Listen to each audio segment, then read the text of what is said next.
Greetings, everyone. Today we're so happy to be joined by Dr. Sarah Shaw. Dr. Shaw, thanks so much for joining us. Thank you very, very much for inviting me, Ajahn Kovilo and Ajahn Nisabho. I'm very, very happy to meet you. Yeah, and we're really happy to meet you as well.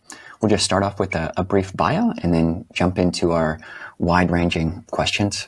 So, Dr. Sarah Shaw is a faculty member and tutor at the University of Oxford, a fellow of the Oxford Center for Buddhist Studies, and a visiting contemplative mentor at Brown University. She has taught and published numerous works on the history and practices of Buddhism, including, for popular consumption, The Art of Listening, A Guide to the Early Teachings of Buddhism, Mindfulness, Where It Comes From and What It Means, and her most recent book, Breathing Mindfulness, Discovering the Riches at the Heart of the Buddhist Path. And as we mentioned, we were thinking that this conversation would maybe have two threads. So it's just like if you're going on a walk through the countryside with a friend or a mentor, a teacher, you've got the breath as one thread. So we'll be asking you questions about your take and understanding and the history of breathing mindfulness. And also you're surrounded by the countryside and the landscape. And for this conversation, that will be questions and curiosities around academic Buddhism in general. So, and sometimes a little deva pops in from the top, and that might be a question about the Digha Nikaya, because I myself on that. So You would be very lucky. Yeah. Well, Dr. Shaw, let's maybe start with, could you give a bit more? That was just the highlights of your biography. Maybe if you could tell a bit about your own biography, both how it intersects with academia and Buddhism. Yes, I became interested in meditation when I was a student. I really needed it. And by chance, I stumbled into a class taken by Lance Cousins, LS Cousins, who was also an academic. So although I was just learning meditation, a lot of his approach was through academia. So I acquired an interest in the academic side, but it was very much I was actually studying English, and I did my doctorate in English literature. I did Greek and English, and then my doctorate was in English literature. And then I gave up all academic work for 12 years when I had my children. And so I've got 3 children. And then when I was 40, I thought, what shall I do? Well, while I decide, I think I'd better learn Pali. So we were moving to Oxford, and Professor Richard Gombrich wonderfully just said, I asked him if I could just sit in on his classes, and he said, yes, but you'll have to work as hard as everybody else. And I went to Sanskrit classes as well. And that's when I just gradually moved from teaching English, which I still did, I started to do a little bit, and then into Buddhist Studies. And eventually I started teaching for the faculty and for other universities as well. Randolph University in the States was one I taught for. So it just gradually, yeah. there's an interesting dynamic with studying English. I was an English major with a writing minor, and on one level, you're analyzing things with critical literary theory and historical context. On another level, you're just being touched by reading, these pretty profound works. And the same dynamic I know is one that many scholars of Buddhism have to hold, where you're investigating these texts and learning the Pali. Your books have analyzed the Digha Nikaya. The Art of Listening was an amazing book. And also these other practices like breathing mindfulness. And yet you have faith. And so could you speak about your journey through what your relationship with the Triple Gem has progressed like? What's that been like, and how has it shifted through these investigations over the past 30 or so years? I just had an intuitive trust I was introduced to chanting right in my first year of meditation, and I just trusted intuitively and didn't really think about it. Obviously, through working on the texts, both academically and as a practitioner, I do think about what the Triple Gem means. And particularly now, as we're in a secular age, and if you say the triple gem to a lot of people, they'll think, "Oh, that's a bit weird," it's a fun religion. Whereas if you ask them, well, would you like to have contact with a proper teacher? Would you like a teaching? And would you like a community? Then everybody thinks, oh yes, I can get that. And maybe other levels are opened up through that. So I'd say the triple gem is just extraordinary for the way it can be revealed in different ways in your life. And it's just very interesting to me. Sarah, you borrow a term, I think, from botany or from forestry of crown shyness, which I think is a fascinating term which can kind of hold this whole discussion. Could you describe what crown shyness is and how it might apply to this whole conversation that we're having, which is encompassing academic Buddhism, scholarly Buddhism, but also practitioner Buddhism, and something which runs through all of your books is examining different traditions. You've got different Southeast Asian traditions, Northern Buddhism, Eastern Buddhism, and Western Buddhism. So what is crown shyness and how does it apply here? I think it applies on many levels. I was watching a television program a while ago because we do like walking in forests. We love forests. And I've always felt there's something wonderful about a really ancient forest, all the different kinds of foliage and supports in this ecosystem. And if you get a really good one, it encourages wildlife. But there is a characteristic which I found out about on a television program, whereby in such forests you often get this thing which has got this nice name, crown shyness, that the trees at the top leave a gap between themselves. Each of the trees leaves a gap. So although they're sharing the same roots and the foliage is supporting them all, it's almost like they're leaving a gap for all the other trees right at the top so that all the light and rain can reach the bottom. And I thought this was wonderful. And I asked a friend who, Carolyn Unamaker, who's a Buddhist and a forester, about these things. And she just said, well, it's interesting because trees are very opportunistic, as we all are. They are actually trying to grab territory all the time, as of course people are. It's just there are impulses to push away other things. But at the crown, clearly there is something that goes on that is almost like the forest is mindful of the need to be open. And where that applies to academia and practice is that it seems to me we've, in the Buddhist tradition, particularly the last 50 or 60 years, has got all kinds of practitioners, all kinds of scholars, all kinds of Buddhists. And of course they're going to have local, oh, no, we don't do that because they do kind of thing going on. But I just really like the image as one about how a community like that can breathe yet be connected. One thing I know we will get into breathing mindfulness and other elements in a second. Just though on this note of this, how you walk this balance between academia interest or academic interest and faith, and reading the texts in the light and honoring the spirit in which they were given, I feel like the Digha Nikaya, the long discourses, are kind of a very interesting case study. If people have read the Digha Nikaya, it's known for being much more mythologically heavy. It invokes these sort of ancient systems of mandala. That's what a large portion of your Art of Listening speaks to. They're long. It just takes a long time to read a lot of these things, and they were chanted in, extended forays or extended periods. So I'm curious, just would you speak to what the art of listening is in a Buddhist context? Like how did people listen to the suttas? How does one listen to them honoring how they were given, and how does that apply specifically in the Digha Nikaya space? And I think that's just an interesting kind of case study for this merging of reading from our own perspective and having to step into a whole different perspective about how you listen to a text. Well, I think the first thing I have to say, of course, is we don't know. We can pick up little hints maybe from a Vinaya comment about somebody listening to a text. but we don't know how they listen to it. Ancient literatures tend to, of that oral kind, tend to have a lot of repetitions and redundancies, and they also tend to be very visual.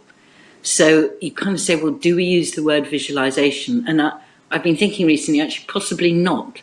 They just tend to evoke a very visual sense. You get it in Homer, descriptions of the shield and the wine dark sea. Oral literatures seem to encourage, and we can infer that people had very strong visual imaginations, a sense of looking as well as listening. And we do need to be careful because we don't know. But certainly that's how I think it is helpful to experience them.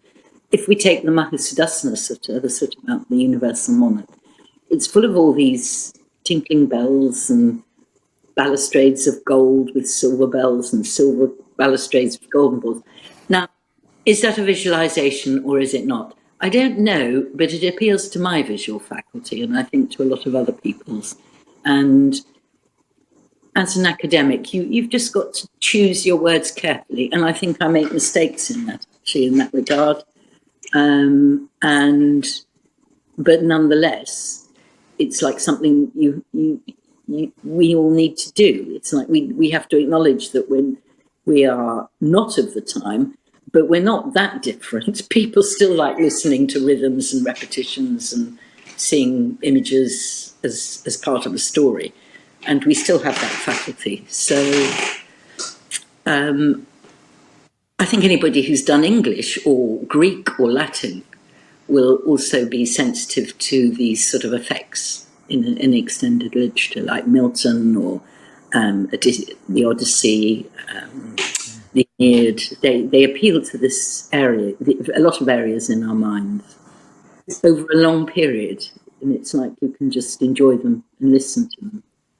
One of the perhaps hardest bridges to build between the secular and kind of faith-based mindset or the faith non-averse mindset is the images of the devas and the cosmology, which is filled with the Digha Nikaya is filled with, as are many of the other Nikayas. How do you sort of suggest people relate to that? Is it just a kind of, I mean, obviously you can consider them real, but also if you don't, or if you're just a bit off put by the sheer scope of what's coming at you, how does one relate? How have you thought of framing that aspect of the suttas?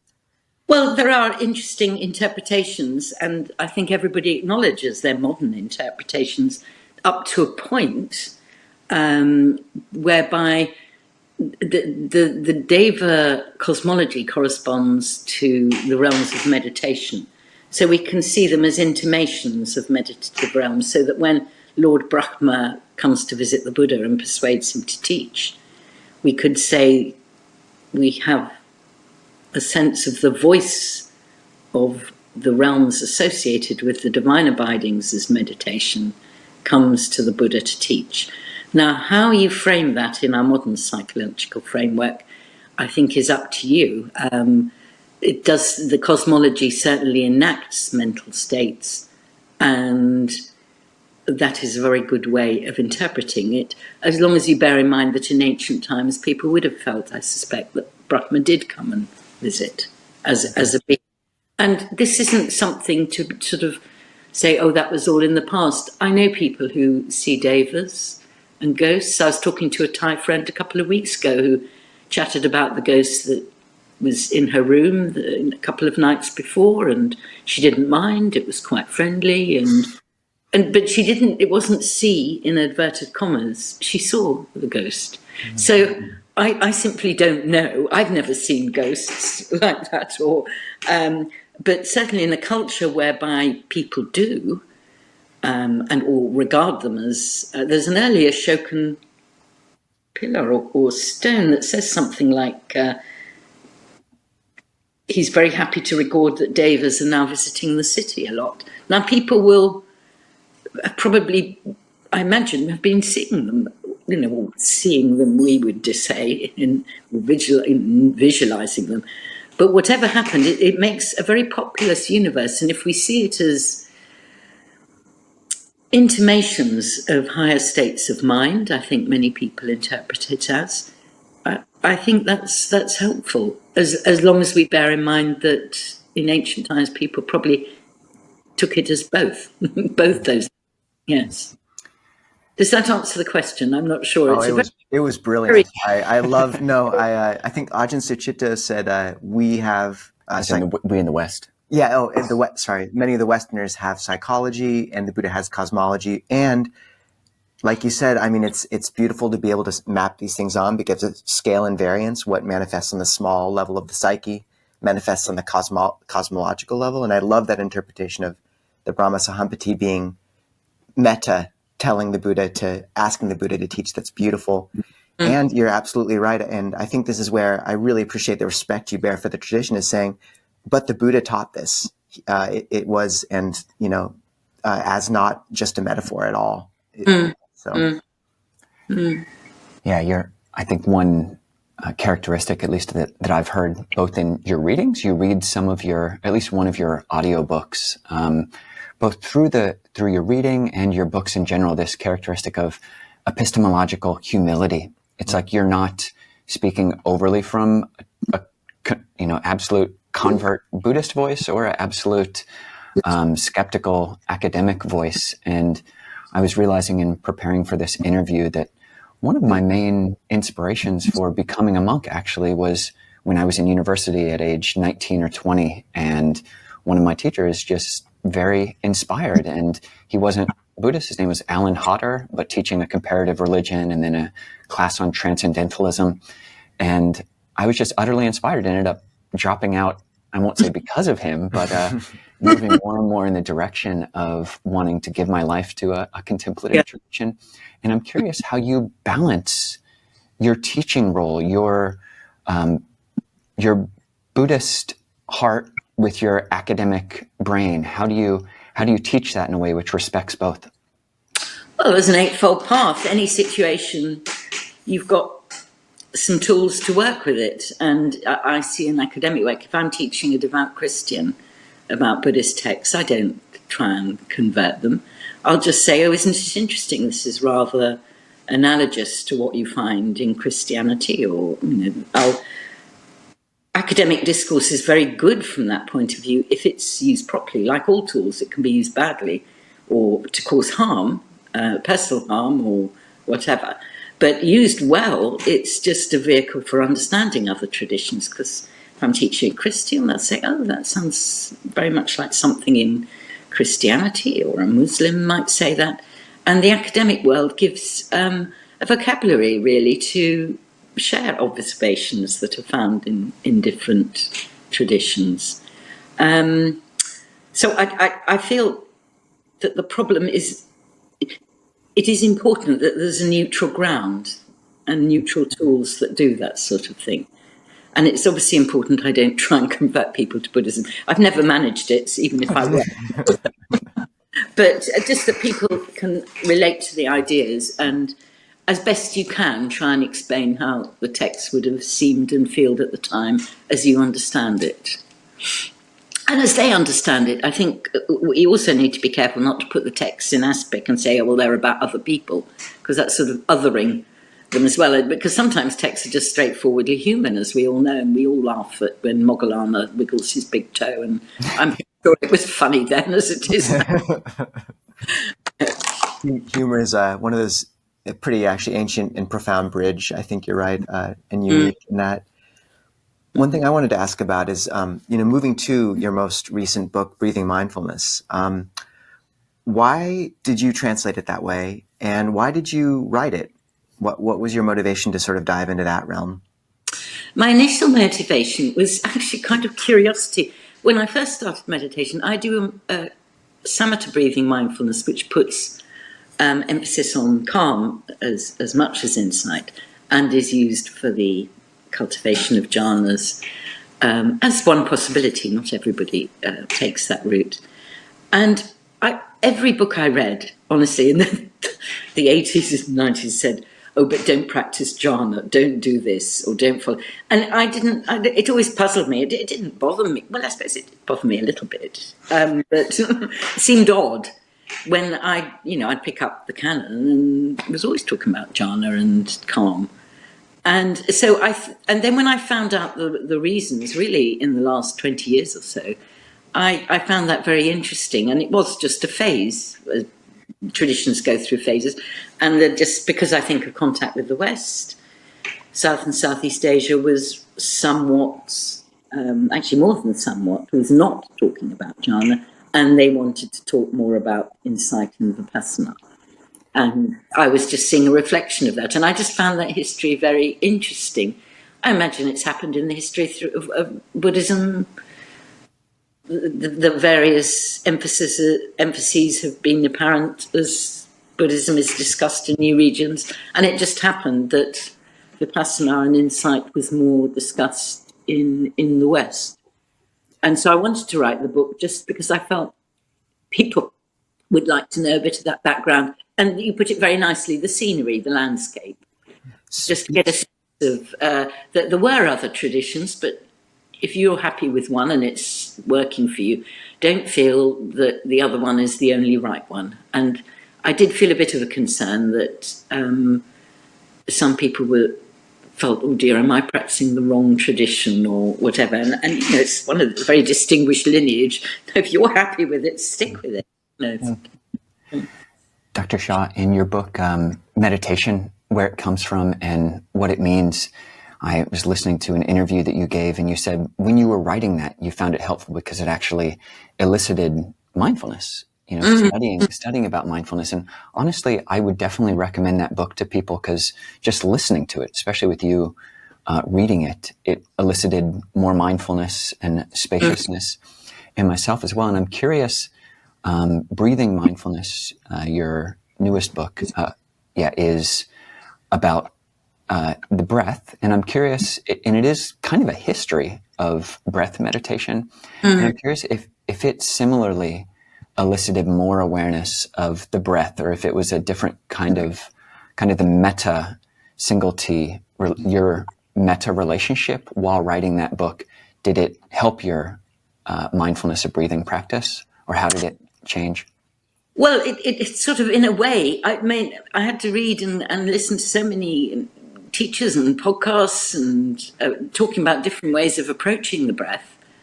And I think that did have a subliminal effect, yes. I sort of felt a bit more sort of partly adventurous and partly a bit less superstitious that my method was the only one, kind of thing, which I think, of course, we feel that, So in the UK, if you live in one county, the people who live in Yorkshire are convinced theirs is the best. And I do feel that, but it just made me just see real benefits and wonderful things about other traditions. So, yes, I think it made me more open to a bit of experimentation in ways I might not have tried before. Yeah. If you had to lay out that landscape, speaking about the landscape of the breath, if you were our safari guide through the landscape of breathing mindfulness, and you only had another 40 minutes for us to dive into all of the flora and fauna, so you just had to pick like 3 main flora or fauna to describe, something like that, what are the largest or most significant varieties of approach to breathing mindfulness, or mindfulness of breathing as it's translated in many places, that you would like to just single out? I mean, we have the Vipassana and insight, and then what are the other 2 or 3 main threads in that landscape? Interestingly, I did actually hope to do some kind of taxonomy. I thought, I couldn't do it. So I can't even answer that question because it is so complex. And I'll open to speak about one, and I realize that I'm not quite saying, like, the Goenka tradition is a great lineage. And how do I classify it? Is it more insight? Possibly, yes.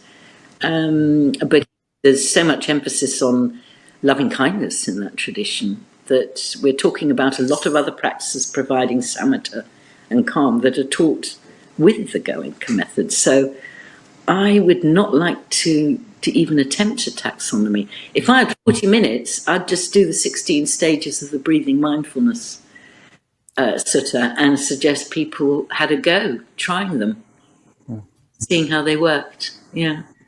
Dr. Shah, could you speak a little bit about kind of your own tradition, the Samatha Trust, and Nai Bunman? I think what's interesting about that tradition is I had never explicitly heard his name, actually, even though I'd lived in Thailand before researching you and your books a bit more. But one interesting aspect of his tradition, or your tradition, is that it is very broad. Like, there's aspects you bring many things into the breath and into practice. Could you just describe the scope of what your tradition is, specifically relating to mindfulness, but perhaps even broader, or mindfulness of breathing? Yeah. Right. Well, Buman was a monk, and he left samatha practice at a time when it really was usual in most Thai monasteries to be learning the samatha practice. But it changed quite radically in the 50s and 60s. As I said, it was just a fashion away from it. And it's sort of, it actually, as so often happens when these things happen, it just rather went away and people just stopped doing it altogether. And he really wanted to teach and to practice samatha, and he wanted to go to the West. He had a great wish to do that. So he knew he would not be allowed to go as a monk, because at that stage you had to teach Vipassana. So he just disrobed, came to the UK and was asked to teach there. So it's always been a kind of slightly adventurous thing that it ever came to the West in the first place.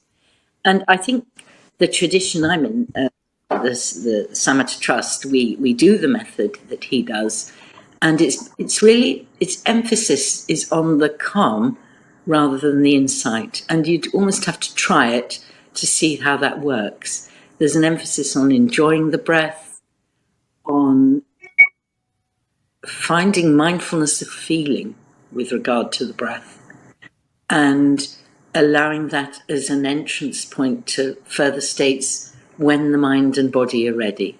It's also quite a somatic practice, if you like, that it's very much you'd be mindful of the breath in the whole body. And I think traditions vary on that score. Its roots are in the old meditations of Thailand. And when people started to produce a lot of research on these, well, Francois Bizot in the 70s did, but really the 21st century, a lot of research was done. It was clear to me, looking at all the texts that were coming out, that I thought, oh yes, our method is very much like that. Yeah. So something you speak to a little bit, maybe not specifically with regards to that your tradition, but I am curious about what role, like esoteric aspects, like visualization or otherwise, what sometimes I think you even refer to as magic, if that, but at least the esoteric, like what does that feature in the way that mindfulness of breathing is practiced by yourself and your colleagues? Yes, and I think in an interesting way. You see, I think the word, if people attain a certain state, there's something inherently esoteric about that.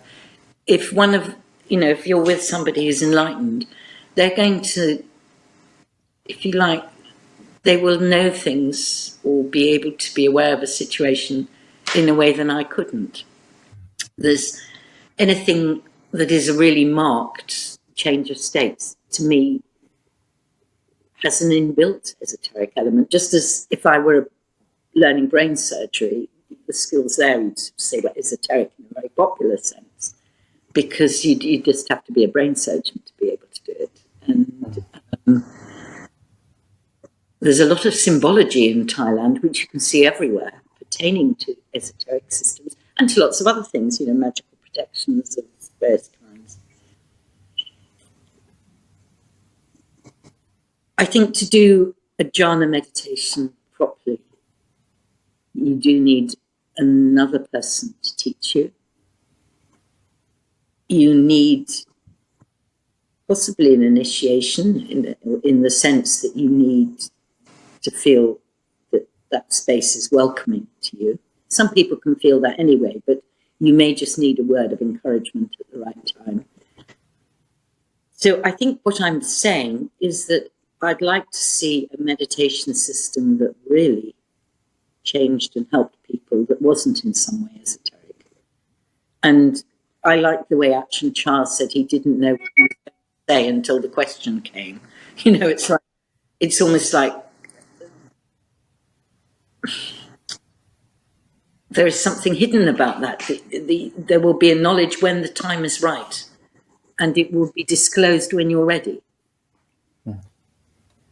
Yeah, it's an interesting word, and when I mean, I know there are all sorts of academic descriptions of it, but the original word, of course, is the Greek for inner, and that's my understanding of it.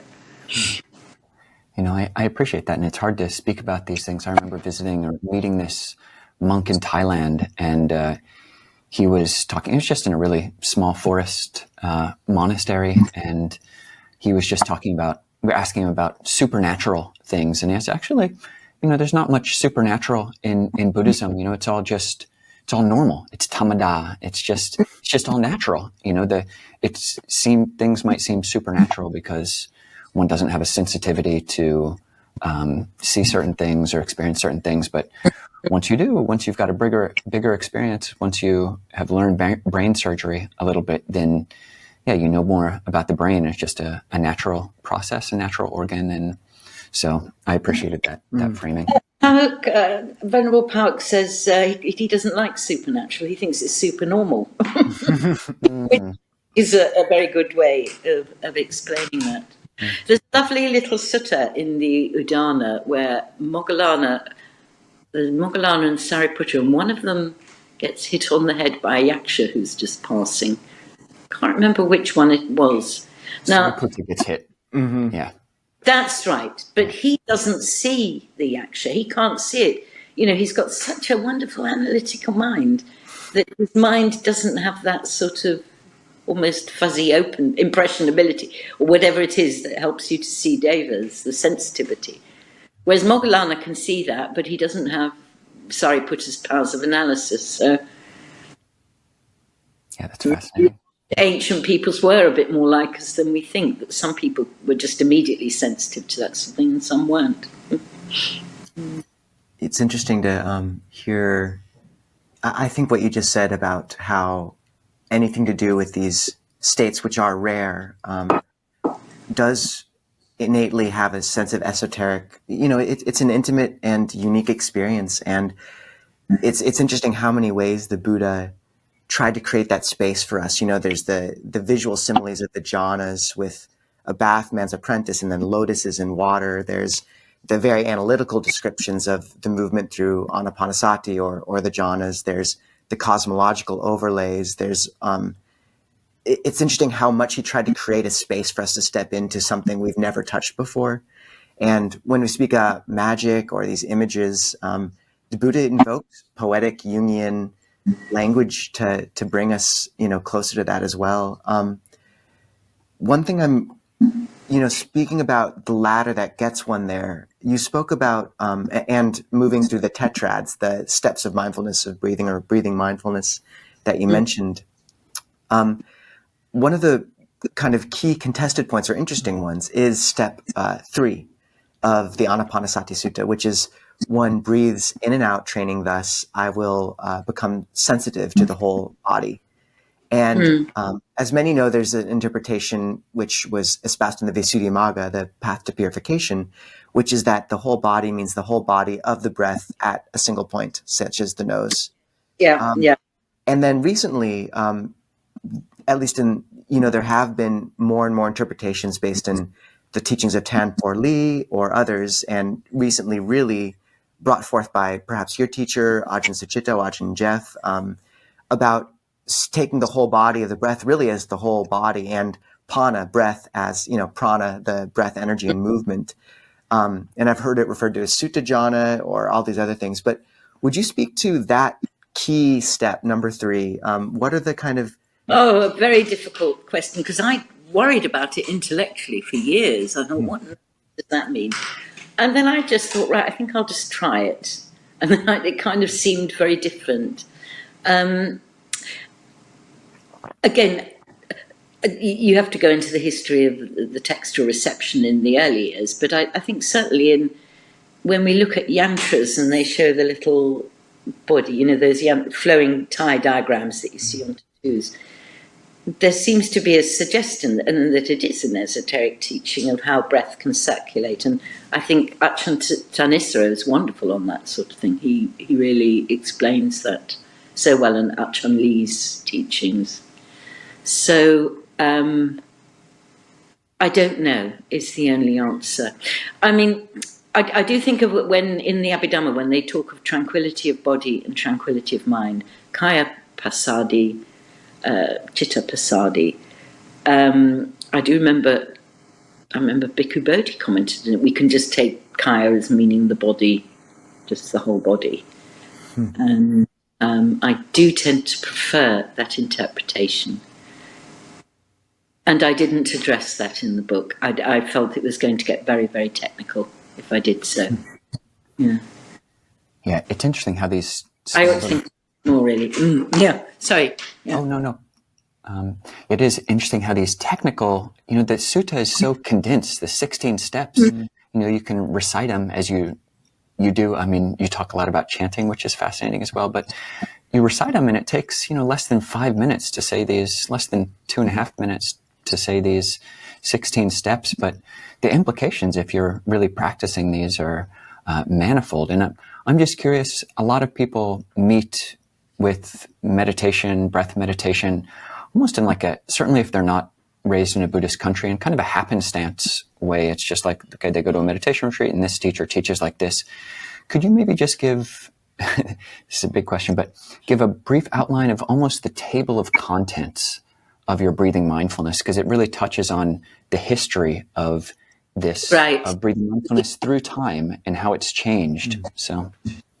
Well, I had to cut out a lot. I'd written about 3 chapters and my editor wrote me a panic-stricken letter saying, do you write a kind of vast tome? And I thought, well, no. So I had to cut out a lot. Basically, what I do is to introduce the 16 stages. And I suggest that they're almost like a mnemonic. I can never pronounce that word. It's a lullaby. Somebody told me that a monk told me it was used as a lullaby in Sri Lanka, just the 16 stages, because it sounds so, it's kind of very easy to remember. And I just thought, well, what if they are just series of activities which at some point it is useful and helpful to do with the breath to find a full path? And I just took that approach, a very simple one. And I looked at the breathing mindfulness sutta briefly, but I encourage people to just look themselves and say, well, what does it feel like to breathe in the whole body? And then after that, I get into some early commentary on that sutta, the Patisambhidamagga, path of discrimination, and Upatissa, path of purification. Sorry, the Vimuttimagga, path of freedom, and Buddha goes as Visuddhimagga. And I just look at various ways it's interpreted. I try not to say that anything is right or wrong about the interpretation, and that's what I've tried to avoid throughout the book, just to give stand back and look at the different ways. And then after that, I get into the histories of what we know, which is not a great deal about the early period, in the last, say, 200 or 300 years. And how that developed when some 20th century teachers went to the West. So it isn't comprehensive, and I'm sure it is partial, but I wanted to cover really most of the areas people tend to talk about if they're interested in these things and want to find out more about the history of the Vipassana movement. There's a wonderful book by Eric Braun, actually, on the history of the Vipassana movement, so I talk about that in the Burmese section, and in the Samatra, I look at all the wonderful research by scholars. Actually, a lot of them are in Oxford, which is very nice, who are working on Thai meditations. And I just try and give a broad, and I do say it's impressionistic survey. It would be a really difficult book to write if it was anything else. Yeah. Love the Impressionists. So. Yes. But shadows, it does acknowledge the shadows. The Impressionists didn't like shadows much, did they? But I hope I get the shadows in there as well. Yes.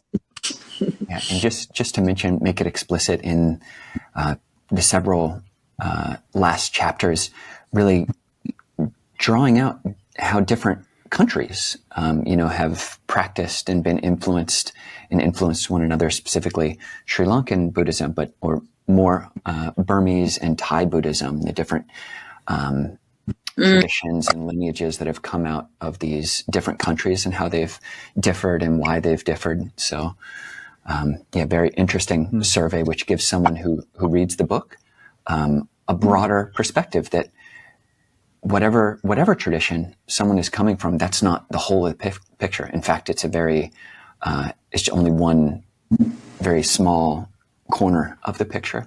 So. Yes, but it is also the whole picture for that person. And could be, that I don't, it seems small, but of course, the wonderful thing about breathing mindfulness is that it does suggest a complete path. And if people are doing a breath meditation, it suggests to me that at some level there are the possibilities for a full path there.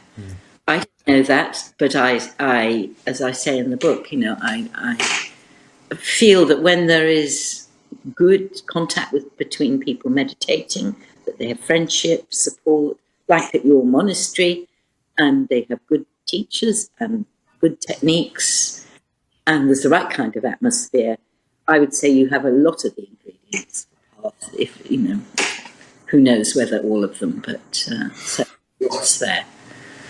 That's fabulous, kind of the fractal nature where we're basically all the traditions, living traditions, we're just doing the 16 steps. Or even just, parts of that. But yeah, the whole is contained within the part in fascinating ways. One stage, the Patisambhidamagga indicates that you can do a long breath. And my reading of it, which I admit is very partial, suggests to me that one long breath could take you the whole path. It does. It almost seems to suggest that, and I can't say it with confidence, but it does seem to me, there's a very good scholar, Jeff Se Kwan, he said that the 16 stages are like windows, and any one of them can go through. So that fractal element is there then, yeah. For those who haven't kind of delved into the 16 steps, it's been a thing you learn, and initially you don't really get it, and then again and again I've sort of found myself at an impasse in my practice, and then realized, here's the roadmap, and it just is so brilliant. Just the Buddha just nailed. It's the Buddha, but somebody was on a meditation week and he got really stuck, so he decided to spend the morning, whatever he was doing, he'd just see if he could make his breath tranquil. And he did, and he had the most wonderful meditation experience, because he'd just, as you said, it's like a toolbox, obviously you do it when you're sitting in practice usually. He was on a retreat, so he could do it while he was walking under a tree rather than crossing the road. But, I have to make that point that the conditions are slightly different. But it's still, he did... he just found that one instruction got him out of a rut, in his meditation. I've had the same experience with that from moving from long breath to short breath, just inviting the breath to become more and more subtle, or knowing to brighten the mind before trying to concentrate the mind. Like little things like that can be so pivotal. One I wanted to ask you about, there's a very well-known concept called the breath nimitta, the sort of sign of the breath, and the Visuddhimagga beautifully describes it as, it can be visual, like a cluster of stars or pearls. It can be tactile, like a cotton ball at the nose or a wooden peg. And I think the Visuddhimagga, the Path to Purification by Buddhaghosa, says that one should actually transition awareness to the nimitta, whereas the Vimuttimagga, the Path of Liberation, says that one should stay with the breath, and just the nimitta is a good sign, but it's not something you should transition to. Can you speak at all to the breath nimitta? Is there a certain place on that 16 steps where it usually is considered to enter? I know that you're branching a bunch of different traditions and don't want to say a consensus where there isn't one, but I think people are very curious about the breath nimitta, because it's a common experience of light or sensation of sweetness or warmth at the nose. And some people aren't visual, as we were saying before, and they get quite upset and read Buddha-Gosa's descriptions as if you have to see something, which he doesn't say. He's very careful. He doesn't say that. I would suggest that it would depend on the meditator and the stage, and that sometimes the nimitta is a good area to focus the attention, and maybe sometimes it isn't. If there's a bit too much excitement, or there isn't enough body mindfulness, or I think it would depend on the person.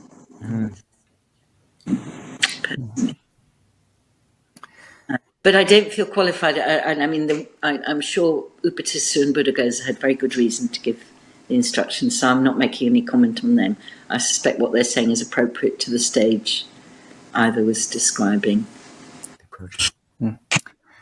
I think people shouldn't worry about it. I mean, that's my underlying thought. That people say, "Oh, but I don't see anything," and think there's something wrong with them. No, it's just some people just don't see it so much visually. Yeah. Yeah, and I think what you mentioned, like Buddha-Gosa really says it can be like very tactile, a warm wooden peg of heartwood at the nose, or a like ball of cotton, and that's puff of smoke. Yeah. So, thank you. And then he gives another interesting image, which I think is interesting. He says it's rather like people hearing a sutta who say, "Oh, that's just like a row of trees," or it's just like, I can't remember what the other images were. He even extends it out a bit to be quite non-specific, because it does vary so much. Because some people do hear a bit of a rushing sound rather than see something. They sort of hear a stillness, a bit like a stand of trees. Yeah. Dr. Shah, could you speak to, you have a really good quote. I think you're quoting a venerable monk, Dhamma Sami, who says that it's the duty of lay people to be happy. And you talk about how just in your own tradition of meditation, you really do allow for eliciting and leaning into this, maybe some of this second tetrad of the 16 steps where one breathes in and out, experiencing happiness or experiencing joy. Could you speak to both the historical place of that as it appears in these different traditions, and also in your own tradition's practice of this, and the broader implications of this? It's the duty of lay people to be happy. Beautiful quote. Well, interestingly, these meditations, which are called esoteric in Thailand, I mean, it's a Western term, so it's kind of difficult to use.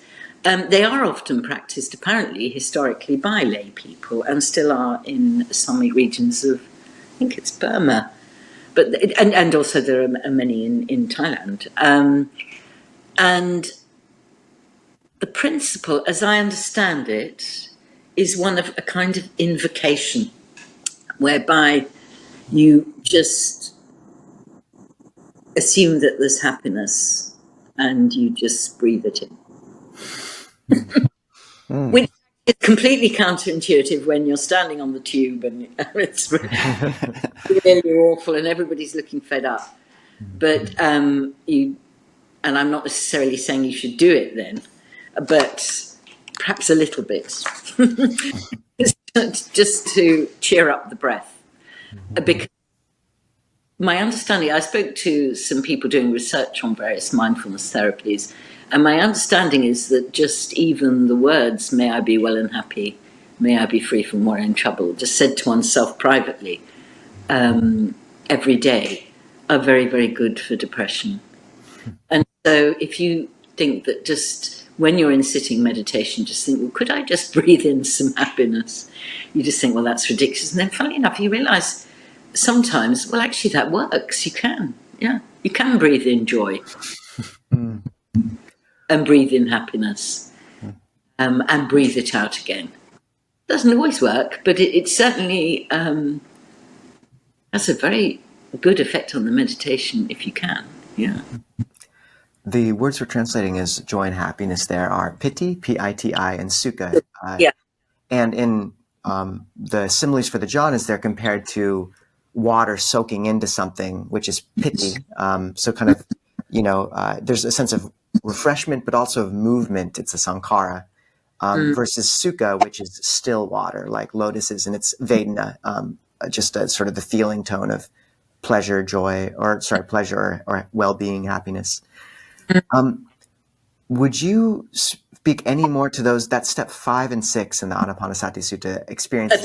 In the happiness, yes. Yeah, can you speak to like what? Because often the Thai Ajahns will translate it as like tingling or all sorts of things, and like. What are your thoughts on those two? It's very different for different people, and actually, some people don't particularly like joy in the meditation. I mean, it can be quite scary, and it's worth remembering the Mahasachaka Sutta, where the Buddha says that before the enlightenment, question: why am I frightened of the happiness that's free from the sense desires?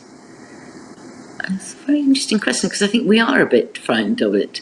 So, and I think we feel it sometimes when joy comes in the practice. Maybe you have a surge of joy and it's wonderful, and then afterwards you think, oh dear, I better not be thinking that, I better not be experiencing that. And it's very natural, but people can feel a bit nervous about it. It's very high energy sometimes.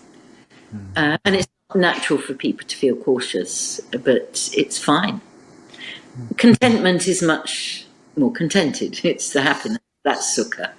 It does tend to still a quality, yeah.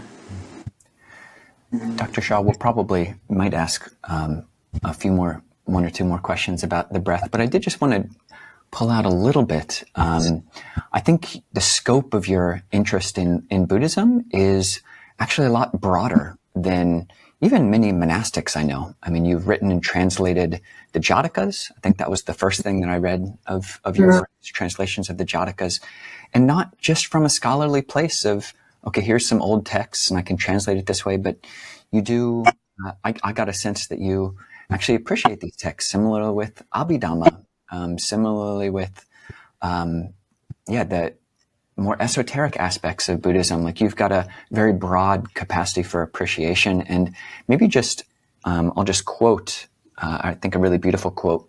You're talking about Jatakas, or the birth stories of the Buddha. In general, your quote is, these Buddhist stories, the Jatakas, of which there are something like 554, these give, I feel, a tolerance to people whose emphases and interests are different from one's own, and a sense of one's own path has its own trajectory and narrative, just as other people's do. That's such a generous reading of the Jatakas, and really, I think it's strange that many people many moderns come to Buddhism and have this really essentialist, almost Protestant ethic of it has to be early Buddhist texts. Everything else is, rubbish. And so I appreciated your willingness to, I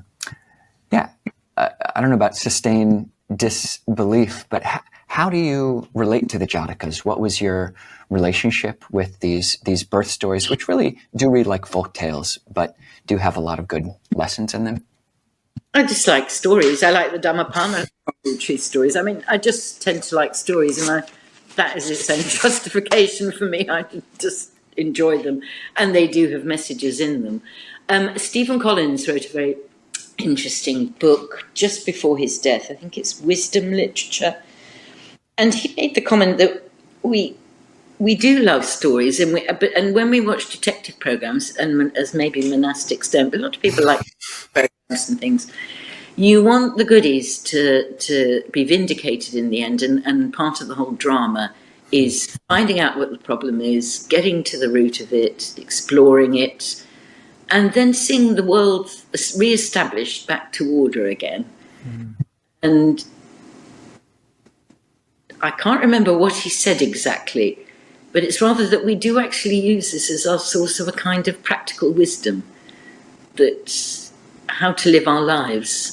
And I'm sure that was the same then. I mean, we tend to think of Buddhism as being the four major Nikayas, but Jatakas from the earliest days were said to be just as much part of Buddhism as the four major Nikayas. Stories. Yeah. You quote Charles Hallisey's really creative term of that reading these Jataka stories engenders a moral creativity. Yes, wonderful article. Yeah.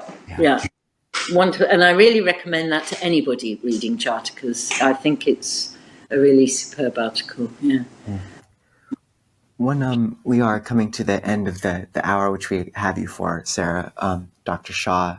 One thing I wanted to ask you, I think, a lot of modern Buddhists in the West, intuit the beauty of this path and faith, and try to align their lives completely with it, but feel somewhat unmoored and don't know what form this should take, how one really lives a full dharmic path as a layperson.